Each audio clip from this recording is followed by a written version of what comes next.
Well, the Seahawks season keeps getting worse. Jamal Adams is now out for the year. He's going to undergo surgery to repair a torn labrum. Also has some other issues inside that shoulder that they're going to try to correct via surgery, according to multiple reports.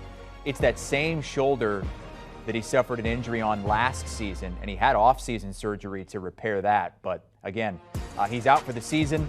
Should be ready to go in time to start next season for Seattle. And what has been a very forgettable season for this entire team, specifically on defense.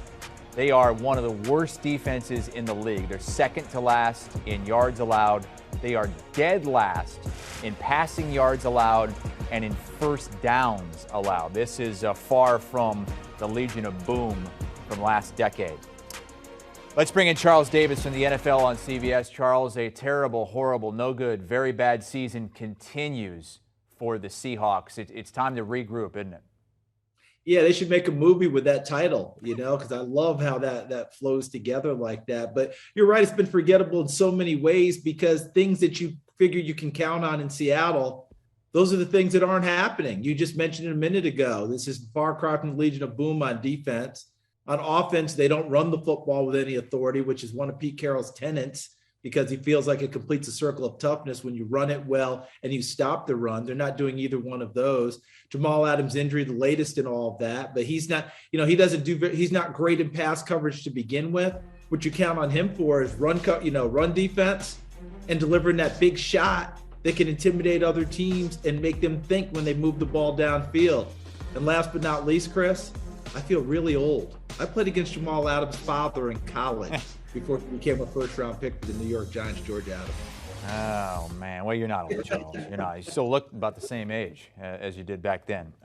Seattle, it was kind of an interesting offseason last year, especially at the beginning with all those Russell Wilson rumors that he wasn't happy and maybe he needs a trade out of there. What do you expect this offseason to be like now with Wilson with the finger injury? He hasn't been great.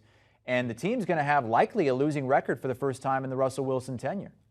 Yeah, I don't expect them to stand pat. I mean, we've actually heard from ownership for the first time in a long time. Remember when Paul Allen was alive and owned that team, rarely did you have anything that came out of his camp about the team at all. Like, he did that. He was there. We knew he was there, but you didn't hear much.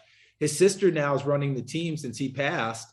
And for the first time, I heard a statement from her about the team and how she was unhappy with the direction that they were going. I don't think it's unhappiness to the point where Pete Carroll gets fired. I don't think it's unhappiness to the point where John Schneider, the GM, gets fired. But neither one of those two will stand pat and say, okay, everything's fine. We'll just go with what we've got. They've got to make some changes. They've got to do some upgrading. On defense, obviously they're not stopping the run, and their pass rush isn't great either.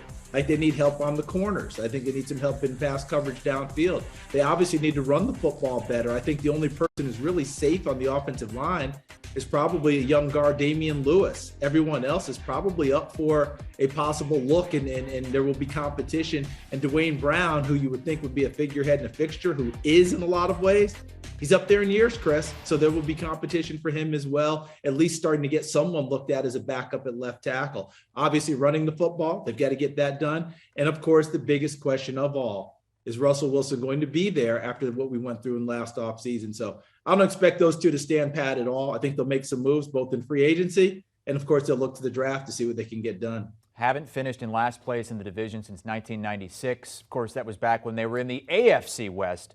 They do have the Texans this week going for their second straight win. Do you want a sports network that delivers everything that matters about the game? The highlights, the picks, the instant analysis, no yelling, no fake debates, no politics. Hit the subscribe button and never miss a moment.